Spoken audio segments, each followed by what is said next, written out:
Hello, hitchhikers. You're listening to AHK42.com, A Hitchhiker's Guide to 42. I'm your host, Leah Harrison, and welcome to the show.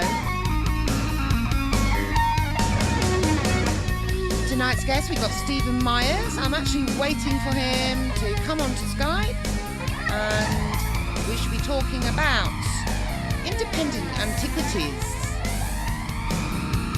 The Pharaoh's Pump Foundation.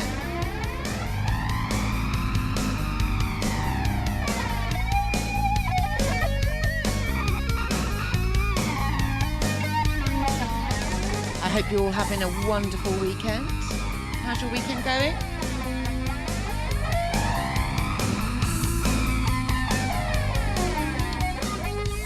Over here in the UK, school's out. No more school.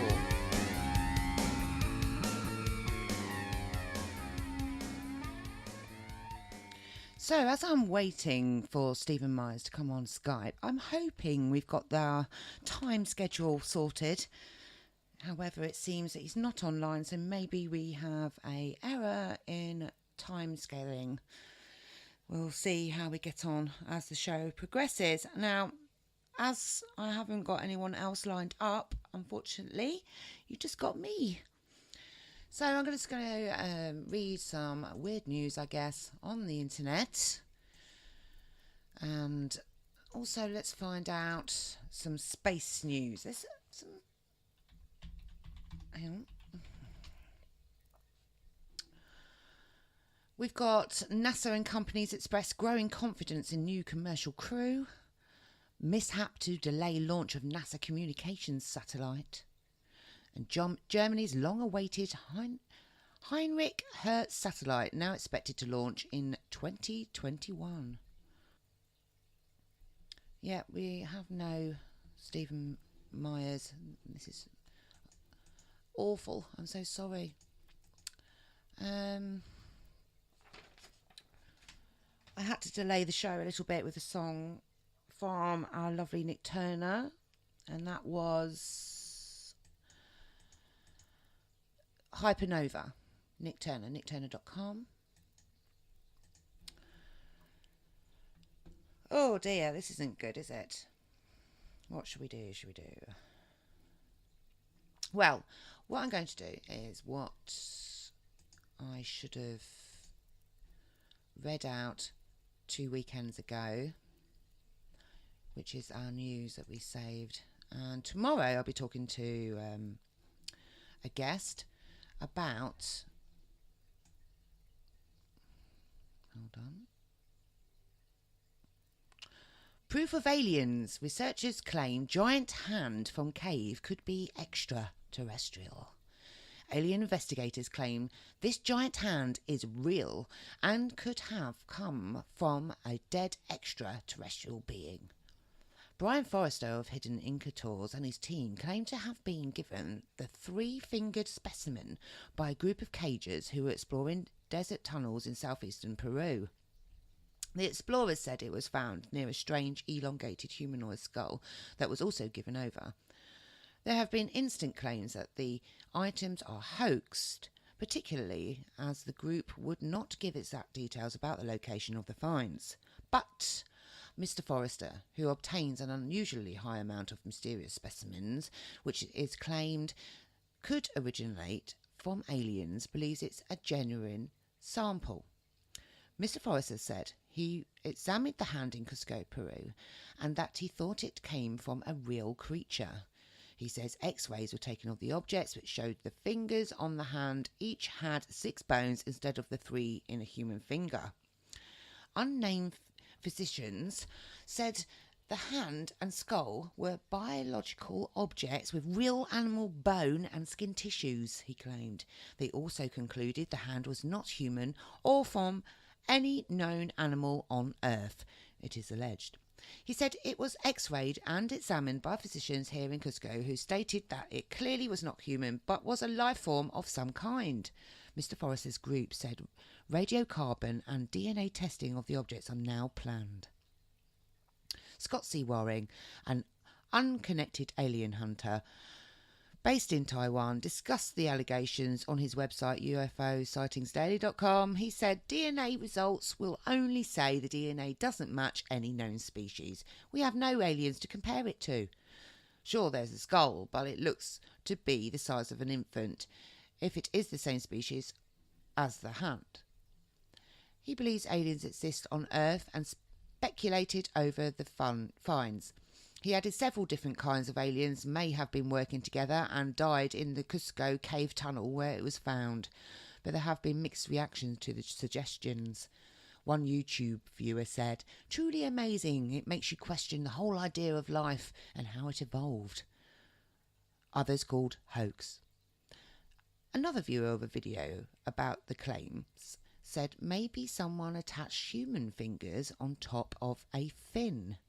Some ridiculed the claims of real scientists being involved. In November, Mr. Forrester said in a video on his website tests were being carried out on the bizarre skull-like object, but this is the first mention of the hand.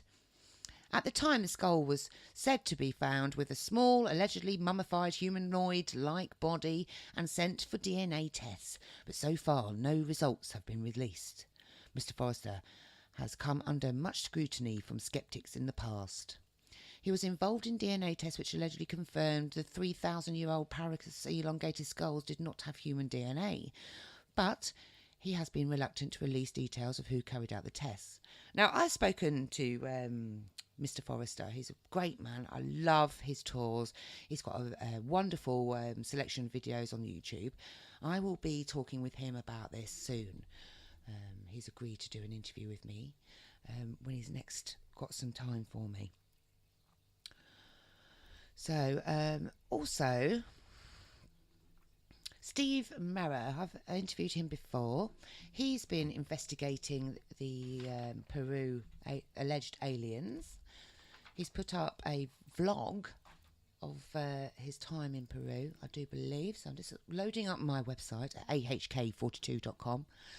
And we've got a news and media section, and in that section you can have a look yourself and see these videos.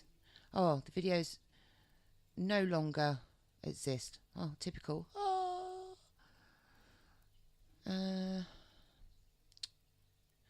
He was researching and has a few vlogs about his investigation. However, it's now gone. I'm not having a good day, am I?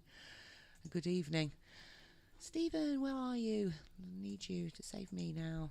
Let's have a look. I'm going to have to message him on a good old stalker book. Facebook.com. Where are we? Nope. I think it's a time zone thing gone and messed it all up. It might just be that he's had problems or something like that, which means I'm going to have to call this show short because I've got no one else lined up. What a shame. This is when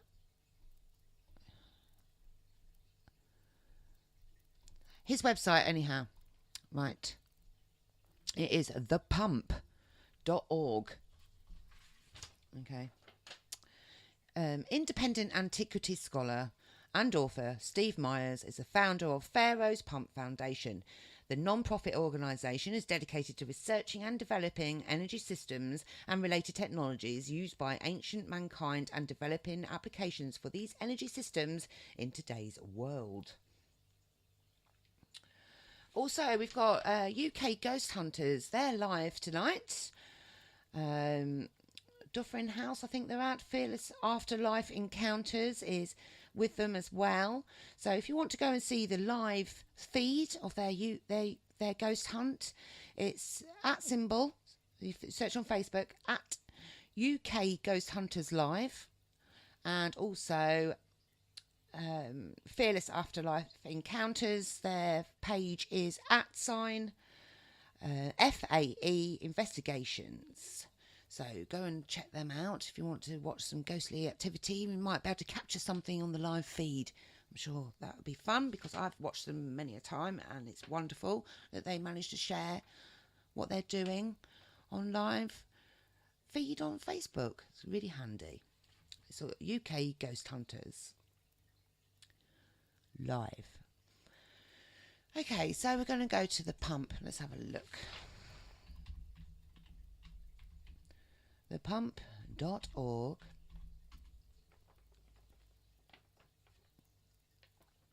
Totally unprepared for this. Oops. Dedicated to understanding how and why the pyramid was built. How the Great Pyramid was built and why the Great Pyramid was built. You've got two options. So I'm going to go over to how the Great Pyramid was built. Let's have a read about that, shall we, while we're waiting? Based on the research of the Pharaoh's Pump Foundation, the Great Pyramid was not built using a large ramp. The Great Pyramid was built in a very different manner. The original builders used water locks from the Nile River up to the building site to bring stones and barges up to where the Great Pyramid was built. The system used by the original builders is simple but very sophisticated.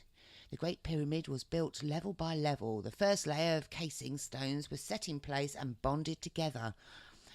This created a wall of casing stones. This area was filled with water and the casing stones impounded a pond. And it also says on the pump.org, a water lock was built into the wall of the casing stones. This allowed the rough cut interior stones on barges to travel through the water lock and into the pond impounded by the casing stones. Then the rough cut interior stones were moved off the barges and into the pond.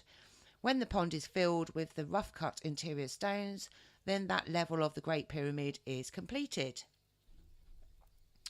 The image above is a simple depiction. Okay, so you've got an image obviously with barges and water. The image above is a simple depiction of the wall around the building site as well as the first layer of casing stones. The first layer of casing stones impounded upon, built into the wall of casing stones, is a water lock system which allows stones on barges to travel from the water outside of the casing stones up to the higher pond impounded by the casing stones. In this manner, the stones were moved up into the pond impounded by the casing stones at the building site. When the first level of the Great Pyramid is completed, an additional water lock is built into the next higher level of casing stones and the process continues. So this is why I wanted to speak with Steve Myers. It's an interesting take on how they were built. So why the Great Pyramid was built, well, we'll go there now. The original builders proved their genius and abilities by building the Great Pyramid. These ancient builders who created their masterpiece envisioned a purpose for the structure which justified the effort it spent to create the Great Pyramid. It was built not at a huge cost but as a wise investment. The purpose of this structure justified the construction of this massive building. It is our contention that the Great Pyramid was built to the infrastructure for the civilization which built it. It was built to be a machine which improved the lives of those who built it and their children. This improvement was not esoteric, symbolic or religious. The Great Pyramid improved the lives of the people who built it in a very tangible way. The Great Pyramid was not a static building for the dead. It was an active device and a functioning machine. This machine transformed the desert into a garden. It transformed toil into leisure. It transformed poverty into prosperity. So the Great Pyramid was a water pump. The geniuses who built the Great Pyramid water pump excuse me, had a number of uses for this pumped water. Certainly irrigation was a purpose for the pumped water, as well as powering large-scale machinery. A number of other important uses are described in the book The Great Pyramid Prosperity Machine. This book describes how the seeming complex arrangement of passages and chamber of the pyramid were designed and built to be an efficient and powerful water pump. This fascinating water pumping system is analysed in detail, providing a functional purpose to the features of the Great Pyramid. So that's that. It seems like we're we've got the times wrong. We were trying to get...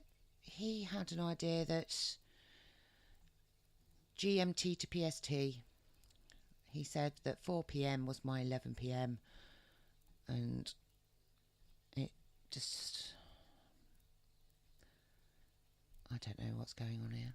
So I'm going to wait. I'm sorry. I'll be back in, say, 30 minutes, and hopefully he'll be back. And if anyone's listening, if you've got any questions to ask him, please send them now. I just check to make sure he's not emailed me or anything. Nope. Okay, so it's definitely got to be a time problem. So, okay, I'll be back soon. We will carry on this chat in about half an hour, and hopefully he'll be on. Okay, and I'll speak to you soon. Thanks for coming on, and thanks for listening. And apologies for this awful mishap. Bye for now.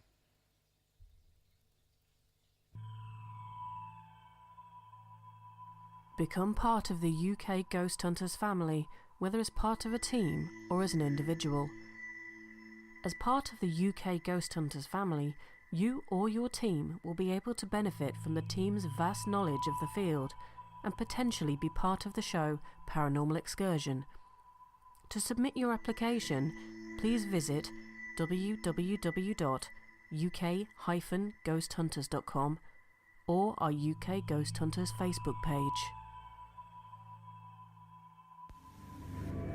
Join the Outer Limits magazine at the Freedom Centre, Preston Road, Hull on Saturday the 9th of September 2017, when we shall present a conference titled 70 Years of the Modern UFO Era, featuring the very best in British paranormal investigators, researchers and authors. From Hull, Mike Covell will look back at over 70 years of ufology, highlighting some cases going all the way back to 1801. Bridlington's Paul Sinclair with his lecture on the still developing Wilsthorpe Blue Saucer incident. Following our lunch break, Russ Callahan will present a video reappraisal of the last 70 years of ufology.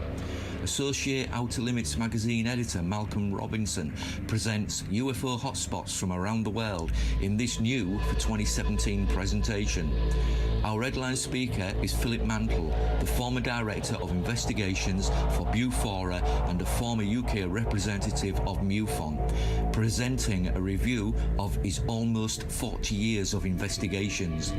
Don't miss the never-before-seen film of a possible Roswell UFO incident witness, featuring a former US Deputy Sheriff who claims he witnessed bodies at the site.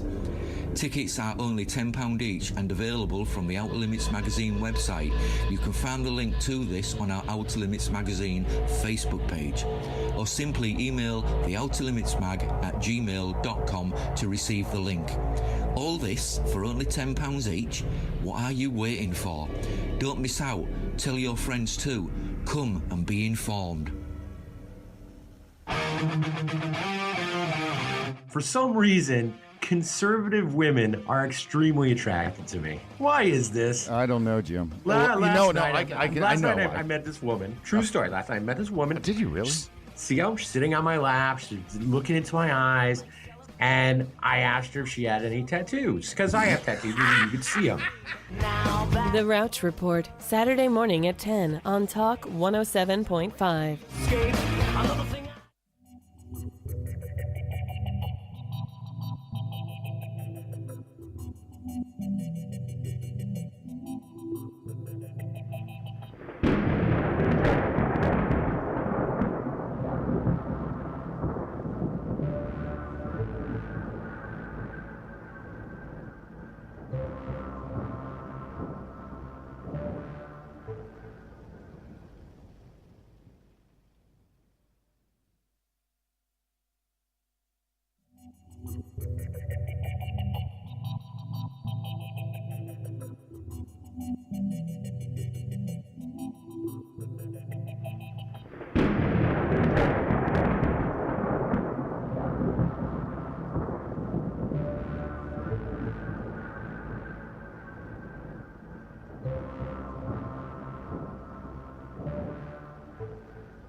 Okay then, hitchhikers, I seem to have found Stephen Myers. It is definitely a timescale problem. However, the show's going. We're on. I'm just going to connect to him now and I'll be back in a mo.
Okay, I've got him. So let's play.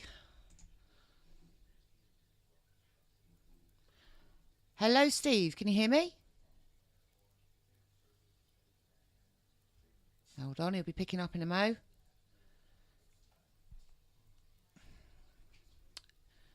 try again. Hi, Steve. Hi. Hey, how you doing? Oh, super. And how are you? I'm great. Thank you for rearranging the time. I don't know why every time Google tends to tell me what time it is. You checked too, and it told us that it was for this, for half an hour ago. Well, that's good. We'll have a great show, and it'll last an hour. Yeah, well, around an hour, if that's okay with you. Oh, that's just right. Perfect. So, how are you doing, Steve? Are you all right? Oh, I'm doing wonderful. I'm all excited about our radio show. It'll be my 94th radio show. 94, lucky number 94 then. Yes. So I've introduced you already, but would you be able to give us a little bit of background? What got you into your favourite subject, the pyramids being a water pump? Let the listeners know. Oh, great. Yes. Well, my name is Stephen Myers. I'm out here on the Oregon coast, the Pacific coast of the United States. And I am the founder of a nonprofit foundation dedicated to understanding how and why the Great Pyramid was built. And I've written 2 books about the Great Pyramid called Lost Technologies of the Great Pyramid. That's about how the Great Pyramid was assembled. Mm-hmm. And I've also written a book called The Great Pyramid Prosperity Machine.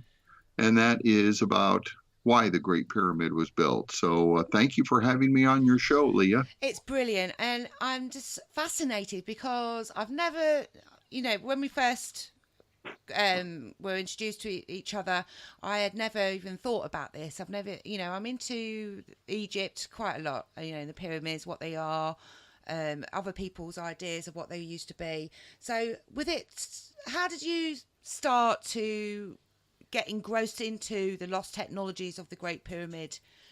How did it all start for you? Well, I've always been interested in technology. I've have my degree is related to fluid dynamics. Ooh, okay. And I'm an amateur radio operator, and I collect antique gasoline engines, and most everything I do is technology related. I'm just one of them type of guys.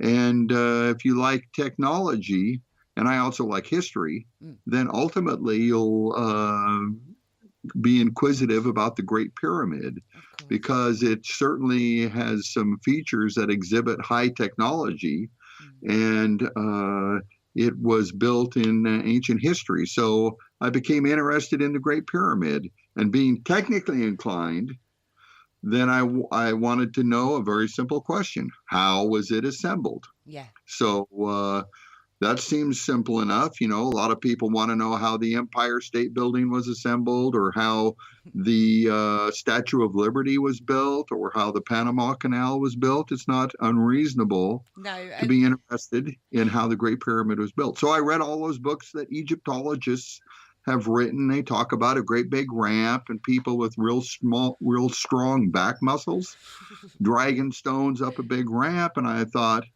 oh, okay. That sounds fair enough. All I needed to know was I needed to learn about their demonstrations. Like how these primitive people made extremely precise stone cutting that's exhibited at the Great Pyramid, and all of that. But I found out something about Egyptology that a lot of people don't know, and that is Egyptology will tell you a story, but it's not accompanied by any type of demonstration. They've never moved the stones or a payload as heavy as the biggest stones of the Great Pyramid, even 1 inch. Yeah. The entire science has never done that. No, we need to see it again happen now. We need to build one. Right. And then they talk about using hand tools to make extreme precision. I mean, they talk about that in the books that they write here in the 21st century. I know. But extreme precision stone cutting cannot be accomplished using hand tools. No. So they don't demonstrate their stories. They don't use the scientific method.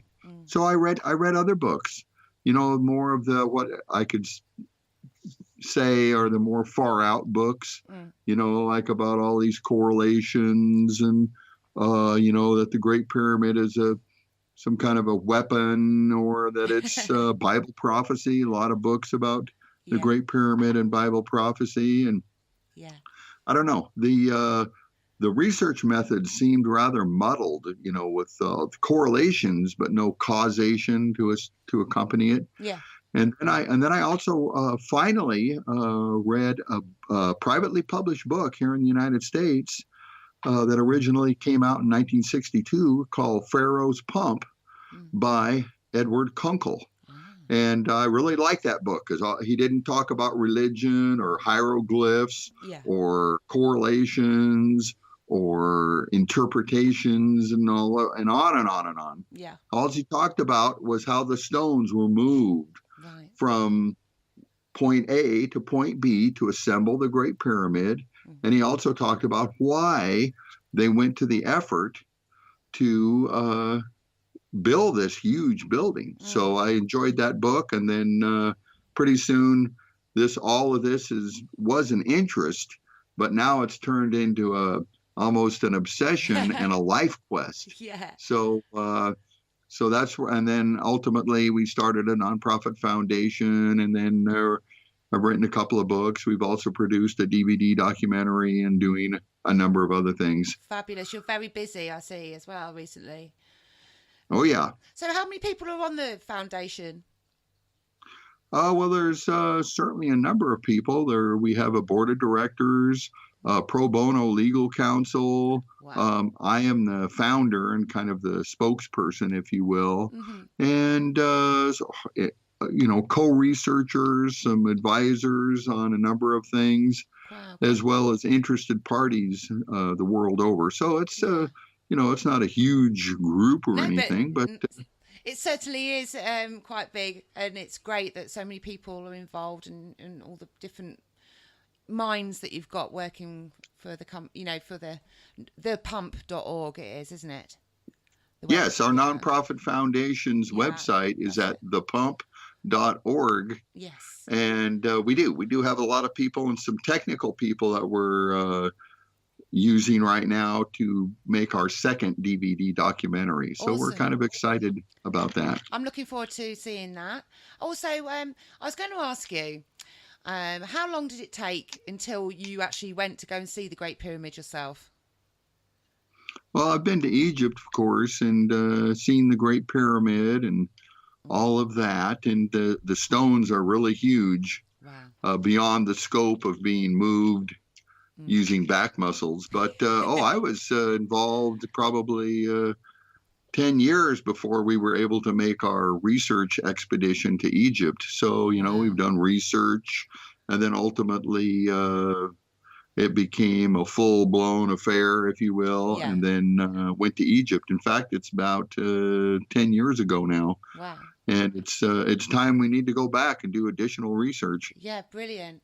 And I've always wondered, I don't know about you, whether you've ever thought about it, but like you had the first explorers that went over to Egypt and saw the buried Sphinx and the tips of the pyramids surrounded by sand, and they used to draw pictures, didn't they, before they started taking photos and things like that, the explorers.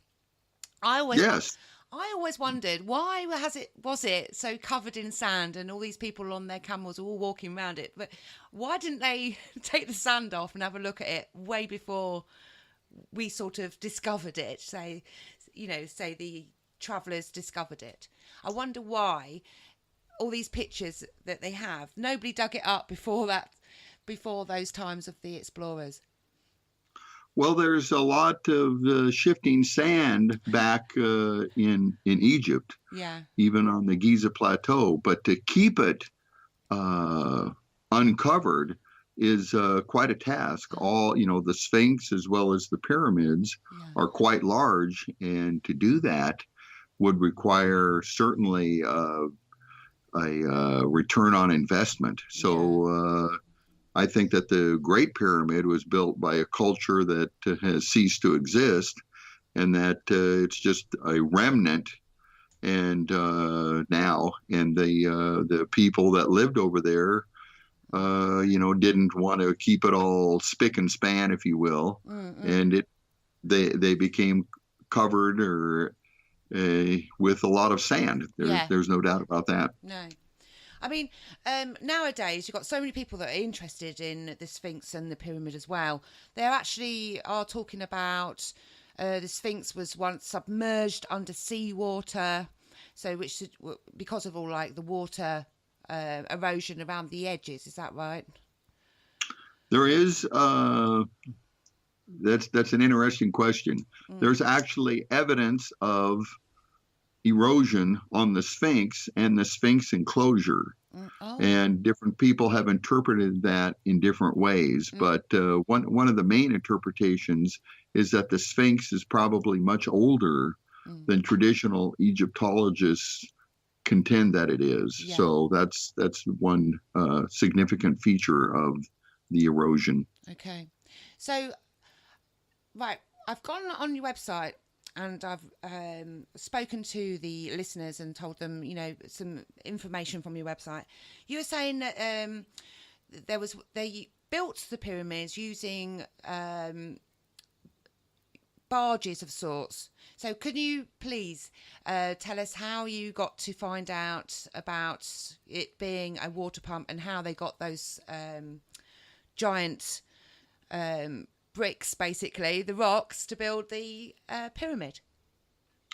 Well, all researchers and Egyptologists believe that many of the stones were already on barges. Some of the quarries are on the opposite side of the Nile River than the Great Pyramid is. Ah. So to move those stones, they would had to be placed on barges. Also, the quarries for the largest stones, like the ceiling stones of the King's Chamber, are about 400 miles away. That's a long way to move 70-ton payloads. Yeah. And most everybody agrees that those stones were on barges. But we contend that they didn't just take the stones off of the barges and drag them up to the building site and then drag them up a ramp. Yeah. We think that the process was much more involved and sophisticated than that, and efficient. So imagine, if you will, the first stones that were set in place at the Great Pyramid were the casing stones for the first level. Right. You know, those are the stones that are on the outside, and those stones are cemented together watertight. Right. The ones that are still at the Great Pyramid, the few that are left, are cemented together watertight. Wow, okay. And if you fill that square walled area up with water, then you have a square lake where the Great Pyramid is. Right. And then you would have a series of barges from the Nile River, a series of water locks, like the Erie Canal here in the United States. And I know over in the UK, they have a lot of canals and water locks. Yes, we do. Like that. So the barges would easily move through these water locks from the Nile River all the way up to that pond, if you will. And it would allow, the barge was allowed to go right into that pond.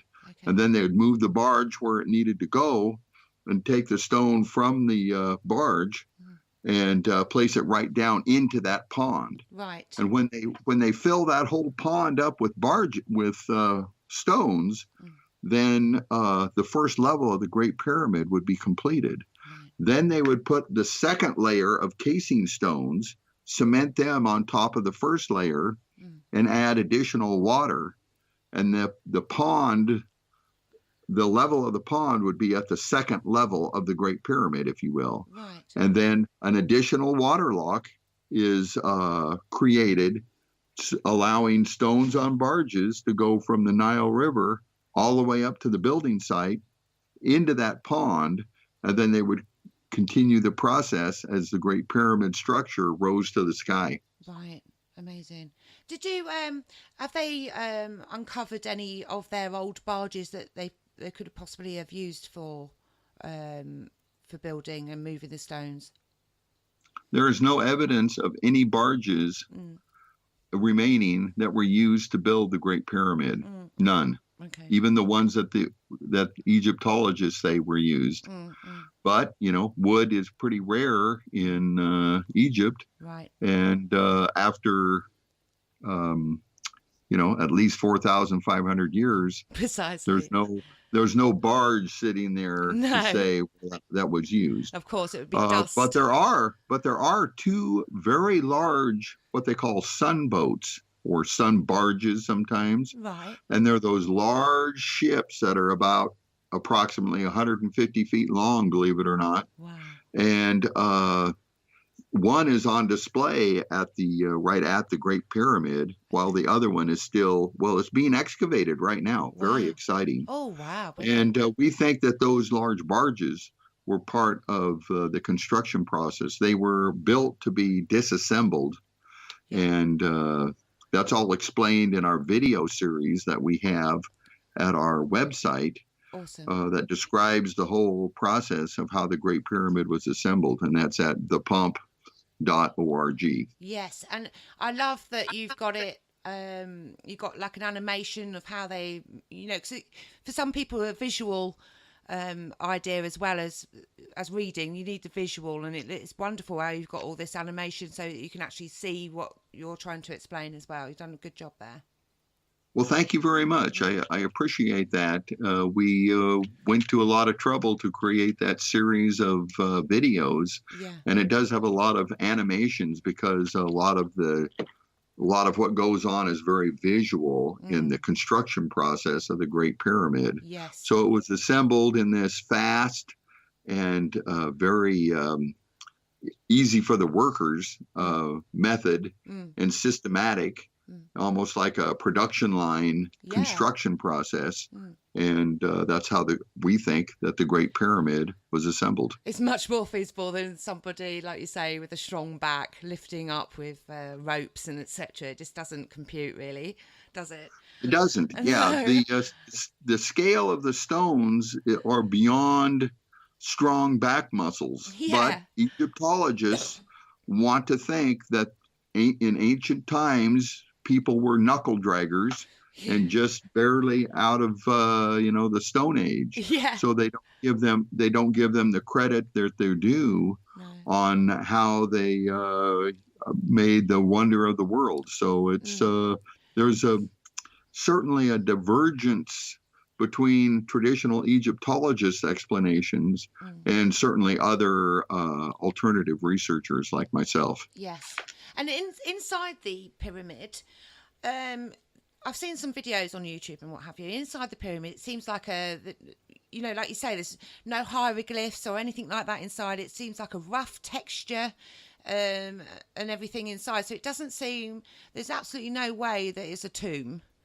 I don't think, personally. Well, I do know this, and everyone agrees, it certainly doesn't look like a tomb. No. There's a complex network of passages and chambers, a king's chamber, queen's chamber. There's a subterranean chamber and a grand gallery and passages that connect these various chambers. So no, we think that it is a novel and very efficient water pumping system that the original builders built. And it's kind of an elaborate description of how it actually pumped water. But, I don't see how long open passages and also pivoting stones were really an effective way to guard the pharaoh's mummy. Especially like you say with the little passageways, etc., where they put the robots down, didn't they, a while back? And there seems to be like doorways, and there's handles and everything they found, didn't they? And also, I've been reading, I'm not sure if it's true because it's the internet, but there's a lake been found underneath the pyramid or the Sphinx as well. There's certainly a water table on the Giza Plateau, and some people associate that with the encroaching housing developments and everything from Cairo, which is very close to the Giza Plateau. But also there are a number of chambers on the Giza Plateau that have water in them that are being pumped out or at the best they can. So there's certainly a host of examples of water being associated with the Great Pyramid. Yeah. And when you're inside, is it quite cold when you're inside of the pyramid? No, it's not cold, especially I'm from the Oregon coast, so it never gets warm. So I'm used to like cooler weather. Right. But no, it stays at about the same temperature. It varies now because of depending on how many tourists are inside it. Right. You can go inside and everything, but it's quite interesting. It feels like you're inside a machine or inside a hydroelectric dam or something like that. Very industrial feeling. Right. And does it echo much inside? Oh, there's some little bit of echo, that's for sure. It echoes, and it's just oddly shaped passages and chambers for just to store a mummy and some treasures. But it's we think that the features inside the Great Pyramid are consistent with a water pumping system described in my book, The Great Pyramid Prosperity Machine. Yeah. And that the Great Pyramid was built to be infrastructure for the civilization that built it. And that infrastructure, they used the pump water for a host of purposes. and it provided prosperity for the people that built it. Yes. So how would what's your idea of how the water is pumped through it? Was it a man-made, say, way of the water to be pushed through and around and where would it go out for it to be? Oh, certainly. Yeah, the water entered the Great Pyramid water pump through the upper end of the descending passage, Right. and went down over 100 feet below bedrock to the subterranean chamber. Right. And in that chamber, we think that the nature of its design caused water to move in a whirlpool right where the pit is. It's a hole in the floor in that chamber. Yes. And anyway, the water would move in a whirlpool, similar to Victor Schauberger's idea. I don't know if you know about him, but he talked a lot about implosion and water moving in a vortex. And we think that vortex was used to pump water up to the lower end of the Grand Gallery. Right. And in the Grand Gallery, it's described in my book, of course. Yes, of course. But we think that there were some electrolysis plates that separated the hydrogen and oxygen from the water, and that those combined gases were very combustible, and that was combusted, if you will. Wow. But the purpose of that was to create a vacuum, which helped draw water up in the Grand Gallery. Right. And then ultimately it went through the Queen's and King's chamber, and then out the exit of the Great Pyramid water pump would be the upper ends of the King's chamber vents. Right. So, and then from there, we think that the water was used for a host of purposes, pumped water, and then it went down through the casing stones through a small vent-like passage in the casing stones, but it's been removed. And then the water moved to the point of use. Right. So that's how it traveled through the Great Pyramid. Okay. And certainly the uses would be infinite. Irrigation would be one, of course. Was a yearly inundation in Egypt, but that they don't have that anymore. They built the High Aswan Dam. Right. But a one-time flood in a desert area would not be as good as having year-round irrigation. But also they could have used the water to power machinery, like water power was the start of the Industrial Revolution over there in the UK.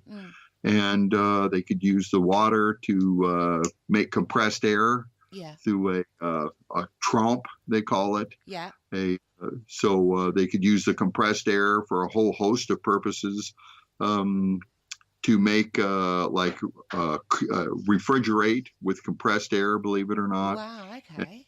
And also they could use the compressed air to make high voltage static electricity and a whole host of things. Yeah. So I think the Giza Plateau was more of a science center, an industrial park, than a graveyard, if you will, original. Absolutely. As I say, it doesn't compute to me for anything like that, being a tomb and what have you. Which brings me to what they are calling the tombs, which is these massive, is it granite or something? Inside they've got some chambers, haven't they? And they've got like these massive, shall I say, boxes with a roof on top of it, shall I say, which looks like a tomb. Yeah. Well, that's actually not part of the Great Pyramid, so it's beyond the focus of my research. Oh, I'm sorry. But that's in another place. But they're huge granite boxes, if you will. Yeah. That would be almost literally impossible to make nowadays. And with the work of Christopher Dunn, who wrote the Giza power plant, yes, we know that extremely high,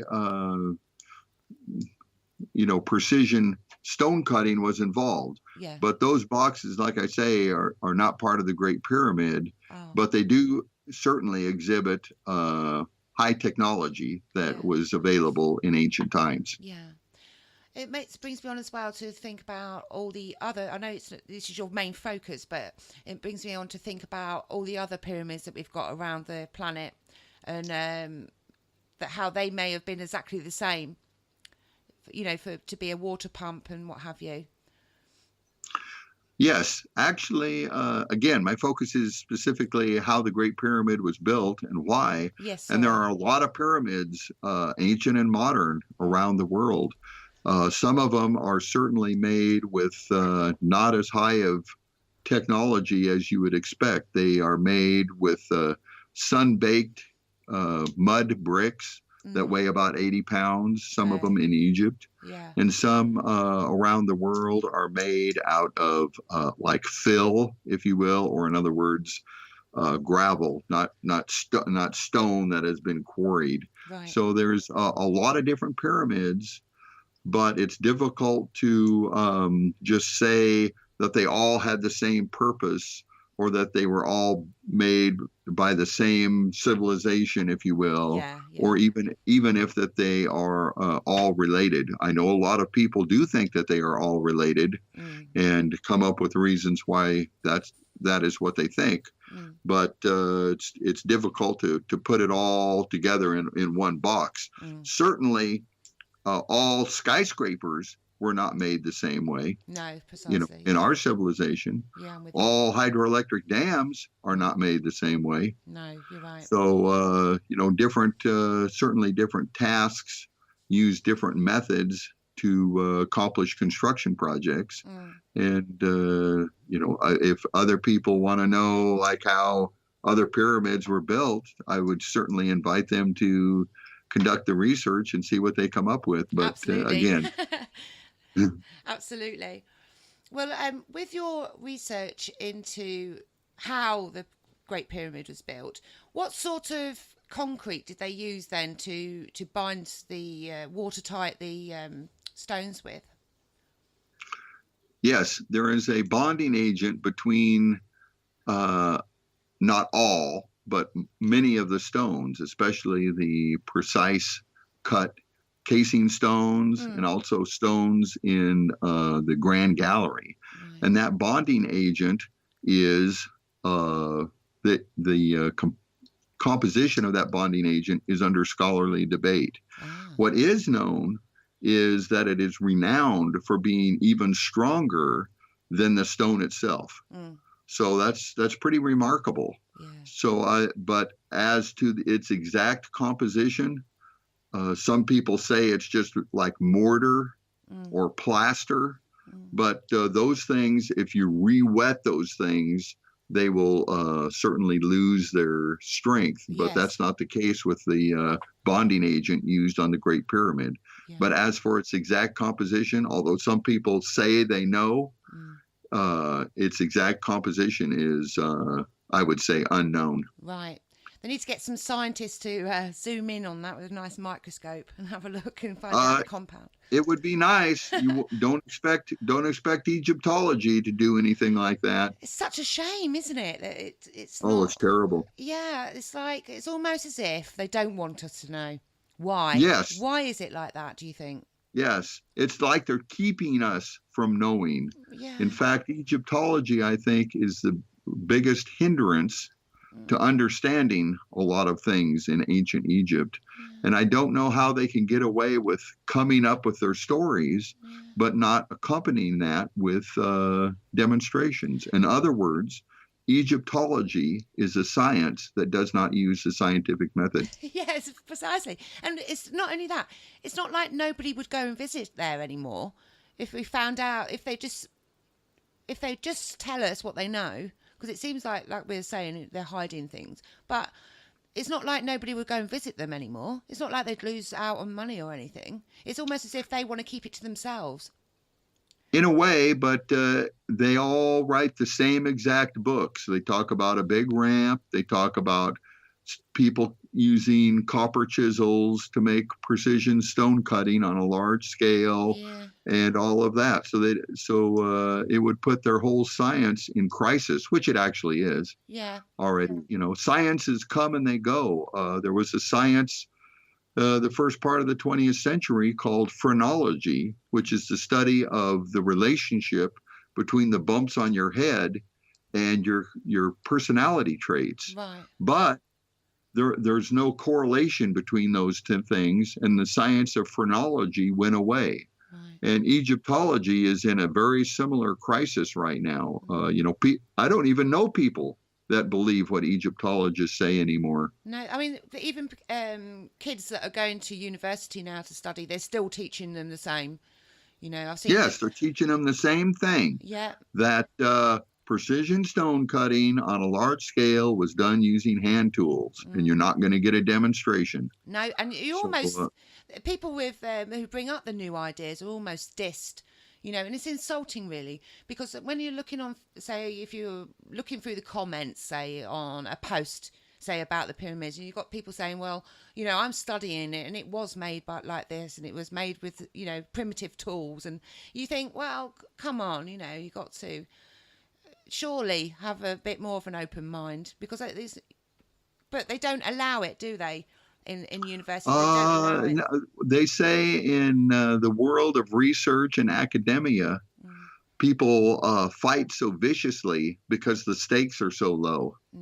It doesn't really, all they're trying to protect is their egos. Yeah. And it's a hindrance, but that's the nature of the human mind. And people resist new ideas like mine. Yep.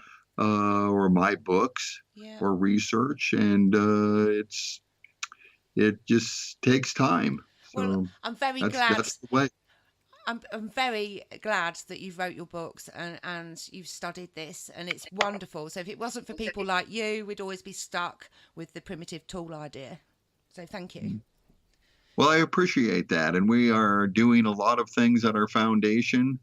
We have a lot of goals. People can go to our website and view our mission statement and that type of thing. So, so that's and find out what we're about. And our email is available from our website. And hopefully, people, if they have a question, they can contact us. Yeah. And we'll get back to them. Wow, that's brilliant. It really is. There's one more thing that I've written down, and I've put a big circle around it. It says, some people say that the pyramid was shiny all around the outer coat, the outer layers, the final layer, shall we say, was like so shiny that, the sun would shine down on it and it almost looked like it was lit up or something. Is that true? Yeah, lit up like a mirror. Yes. I've heard that. It's hard to say now because those outer stones have been removed. But it makes sense to me. They're cut with extreme precision on a large scale, and the sun reflecting off of that could have made some sort of a light. I've also heard, or a reflection, I've also heard that the Great Pyramid was painted at one time. Wow. So there is some speculation about that. That's not a widely accepted notion, but there is a notion that there may have been a sealer or a coating on the casing stone. So that's just another thing that people can word search when they conduct their own research. Yeah, that's fascinating. That would be wonderful. What a view that would have been. Oh, it would have been. I wish I would have been there back in the day. Yeah. That would have been just marvelous. They say, if you could go back in time, where would you go? And I definitely would go to when, it was in its full glory. Definitely back to Egypt. Yes. Yes, that's true. I think that when the Great Pyramid water pump was operating, I think even the ground would vibrate, similar to being on, I've been on several hydroelectric dams, and you could just feel the vibration of the thing operating. Yeah, I mean, and it would be wonderful. Yeah, I mean, my friend, I've got Nick Turner from a band called Hawkwind. He had the honour, excuse me, he had the honour of being able to play his flute inside the Great Pyramid. And yes. Yeah, and he recorded it and everything and used it for one of his songs. But he said, as you're travelling towards it, he said it's almost as if it's vibrating anyhow. When you're inside, he said it's just the echoes and the vibration that you get when you're in there playing music in there. He said it was phenomenal. It's really strange. Yes. Yeah, it is strange, but I'm familiar with his music, and he made some beautiful music. Yeah, he sure does. Yeah, so that would be something. I mean, I've been to Egypt, but I went to Luxor, so I did Valley of the Kings and Queens, went to Edfu Temple and all those things. I went across Oh, the Nile. wonderful. Yeah, it's fascinating, and I was lucky enough to do that, but I was only 16 at the time, so I wasn't really scientifically minded at that time. I was just in awe of everything. And you sort of get this really brilliant feeling when you're there, because everything's just so fascinating. But we were going to go to the pyramids in Giza, but we never got a chance to do it. And I wish I did now so bad, because I've always wanted to go. Well, I think that you'd like it. You would certainly see a contrast in the construction methods and also the ornamentation. Most all of the temples and tombs are completely covered on every surface with hieroglyphs, pictographs, and that type of thing. But the Great Pyramid is void of any formal writing inside the Great Pyramid. So it's fascinating. It is, and they said that they've just found, I don't know if it's just actually, I was reading, sorry, let me rephrase. I was reading up, and they're saying that they found the actual entrance to the pyramid, whereas before there was an entrance hole to the side of the pyramid, but they found some sort of the actual entrance or something to it. There's actually ongoing research right now at the Great Pyramid. I mean, now there's doing some various types of scans where they're scanning the Great Pyramid, looking for various unknown passages and chambers, and the information that's coming is kind of spotty right now. Yeah. But there's no conclusive understanding of the data that they've collected that I'm familiar with. But yes, the Great Pyramid holds many mysteries, and it sure really, it gives up its mysteries very slowly. It does. I mean, even when they sent that robot down one of the tunnels, the chain, that comes off of the main chamber, I think. I'm not. Yes, yeah, the vents, the King's chamber vents, yes, and the Queen's chamber vents. Yeah. And they had those little robots, several different type. Yeah. That tracked, and they go up through those vents and explore and measure the angle and the length of them. Yeah, so a lot of high science is being used to understand a very ancient but high technology structure. Because I remember watching these guys that were making something on the TV over here, and they were showing they attached a camera onto one of the robots, but then it's very hard. They found it's very hard to get permission to do hardly any investigations inside the pyramid with these robots, however. And yes, it seemed like it all got stopped and that was it. You didn't hear no more about it.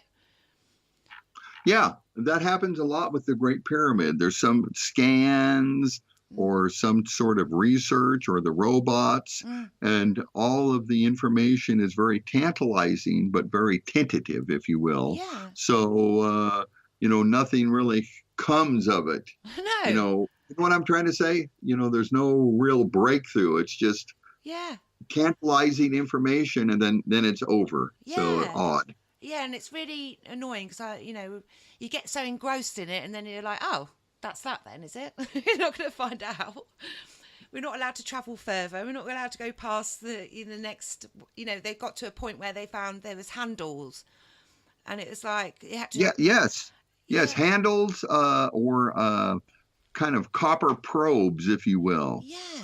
And so that's the evidence. They were like copper probes at the end of the vents. And some people call them handles. Some people call them electrodes. But there's a lot more to than just putting a dead pharaoh in this big tombstone, if you will. Yeah. What do you think they are then? Well, the Great Pyramid certainly, I think, was built to be infrastructure for the civilization that built it. They didn't build it to tell us something. They didn't build it to tell us about their religion or that they knew pi or to point to something. Yeah. But they built it so they could have return on investment. And what that return on investment was, the Great Pyramid was a functioning machine, and that machine changed the desert into a garden. It transformed toil into leisure. It transformed poverty into prosperity. That the Great Pyramid was built to be a prosperity machine. And the way that it provided prosperity was that it was a water pump, and they used that pump water for a host of purposes. And that's the main difference between us now and 10,000 years ago, is that we have prosperity through infrastructure. You know, we have the power grid. We have nuclear power plants to make electricity. We have roads to bring in goods and food and that type of thing. And we have water infrastructure for our homes and sewer. And all of those things, they don't just do that for the fun of it, but all those things provide prosperity for our civilization. And that's the same thing that the original builders were doing. They invested their time and effort and energy and resources to build this big pointed building. And what that pointed building did was provide a huge return on investment by pumping water. And the High Aswan Dam is built in the Valley of the Nile. It's the largest structure in Egypt. And they make electricity with the High Aswan Dam, and that electricity is used for a huge irrigation project. So in effect, the High Aswan Dam on the Nile River is used to pump water. And that's how modern man pumps water. But ancient man did it a little differently, and that's what my books and research are about. Exactly, and they did it a lot more better. I was going to say one last question, if I may. What do you think happened, and why about its demise? How did it stop working, and what do you think personally is your opinion of how it all stopped working and it was all forgotten about? Well, I think that the Great Pyramid water pump operated automatically. There were no workers inside. They had valves, like check valves, that worked automatically, and other apparatus. And I believe that what happened was there was a malfunction in the king's chamber. And what normally the king's chamber would be about half full of water, and the upper half was like compressed air, if you will. And anyway, there was a method using the coffer, the sarcophagus in that chamber. There was a method to regulate how much air is in that chamber. And air is soluble in water. So they needed to replenish that air automatically. And I think that system, which is described in my book, failed. It broke. And I think that is why the corner of the coffer is broken off. And what that did was it caused the king's chamber to become fully filled with water. It became waterlogged. And then water from the queen's chamber entering the king's chamber at a tremendous force damaged the king's chamber. The king's chamber ceiling stones are cracked. And also most researchers, Christopher Dunn and others, contend there was some expansive force, like an explosion, in the king's chamber. And because of some of the evidence involved, like the coffer being damaged, we think that that's what happened. And then that king's chamber was no longer watertight. And ultimately it was unrepairable. It couldn't fix it. So then it was like a decommissioned nuclear power plant or whatever. It was a big building, but it didn't work anymore as such. Do you think then that's possibly why? I mean, so all different dates, aren't they? The different pyramids there, are they? Am I right? Do you think? Actually, I'm glad you asked me that. The focus of my research is how the Great Pyramid was assembled and why. I don't really go into dates, like when it was built, and I also don't discuss who built it. No. So because those things all get into personalities and they get into issues that cannot be resolved. Yeah. I know people that have spent their adult life trying to determine when the Great Pyramid was built. Yeah. And you have numbers from 4,500 years ago to over 100,000 years ago. Wow. And and let's say we found out that the Great Pyramid was built. The beginning of construction was 10,000 years ago from today. Right. It just happened to be. We found out when the Great Pyramid was built. Well, that doesn't really tell us anything. No. Because the very next question is, well, how was it built? Yeah. Yeah. And then why did they do it? Yeah. So I don't focus on when. No. But certainly the culture that built it had to have some rather high technology that certainly Egyptologists do not acknowledge that the ancient Egyptians had. Yeah. In other words, they can't, if there's a component of the Great Pyramid a specific civilization can't make, that means that civilization didn't make the Great Pyramid. Is that fair enough? Yes, it is. It is. Thank you, Stephen. Yeah. So Egyptology can't demonstrate that ancient Egyptians could make a casing stone with the precision stone cuts. No. It's never been done. No. They've never made a casing stone. Ever. It's bizarre. It is. They've never even made a single surface the size of a surface of a casing stone. Is it illegal? Yeah. How do they get away with that? I don't know. Is it, like I say, it's insulting. Bizarre. It's insulting. So it is. It is insulting. Yes. It is. Shame on the universities that have a Department of Egyptology. All they're doing is doing that for the money. Yeah. And with their departments of Egyptology and their museums with priceless objects and everything, they're not involved in pursuing truth or anything. They're just perpetrating a lie. Exactly. So shame on those universities. Yeah, I agree. Absolutely. Well, let's just hope at some point we've got that many people now who are searching for the truth and finding people like you and your foundation. And let's hope that the word spreads out and more people start researching on their own without looking through those, going to the universities and taking their word for it. Well, yes, and certainly there's a revolution in thought and in ideas, and people just don't want to believe it anymore. No. As well, they don't want to believe what Egyptologists say. They don't want to believe their stories. Also, there is a revolution in thought about all of these correlations that people come up with.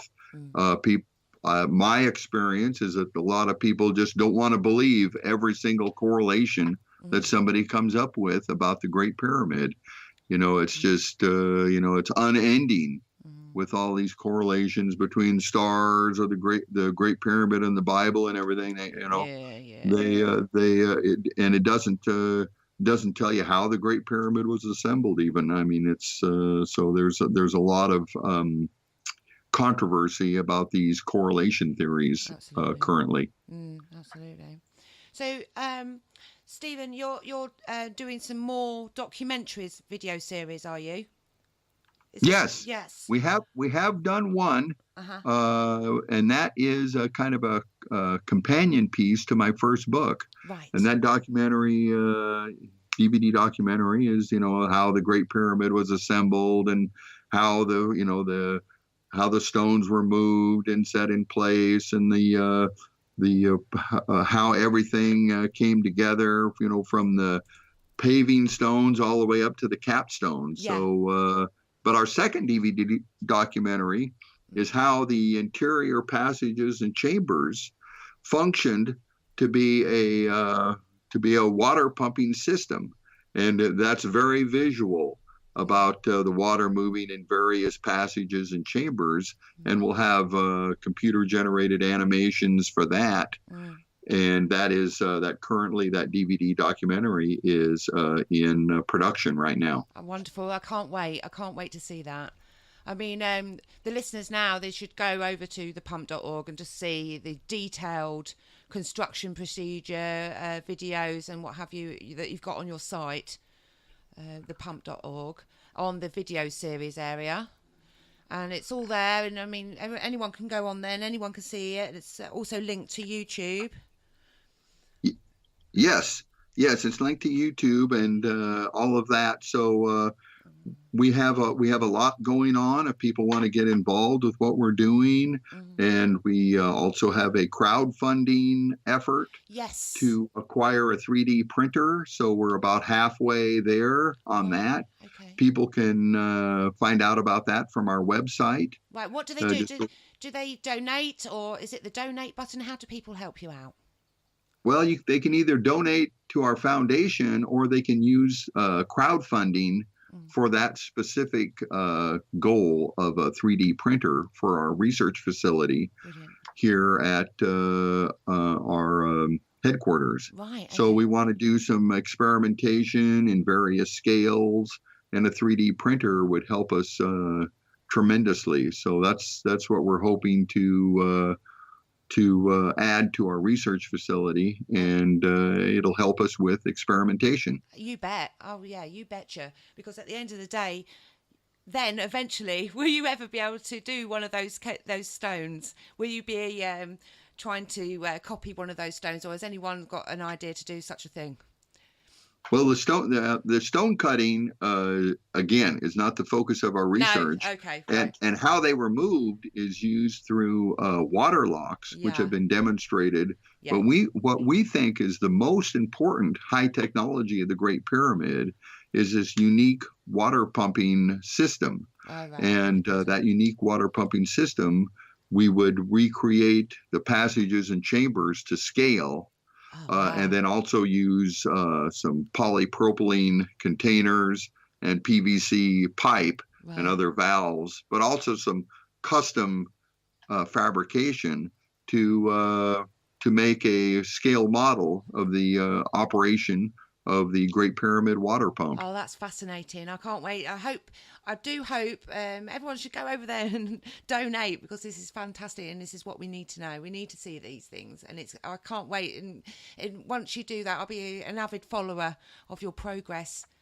That would be great. Yeah, and when you get something, if I can help out at all, I'll put some links on my website, obviously, and I'll put a banner up as well. And that can that would be great. That can stay there, and I'll, do what I can. And then I'd love when you get some more, when you get your next documentary out, I'd love to have you back on and we can discuss a few more bits, if that's okay. Oh, I'd love that. That would be tremendous. Yeah, when we get our next DVD documentary, we will have to have another show and discuss that. That'd be wonderful, Stephen. Thank you very much. I really appreciate your time today for me. It's been an honor to be on your show. Oh, thank you. No, it's been an honor to have you on. Thank you very much.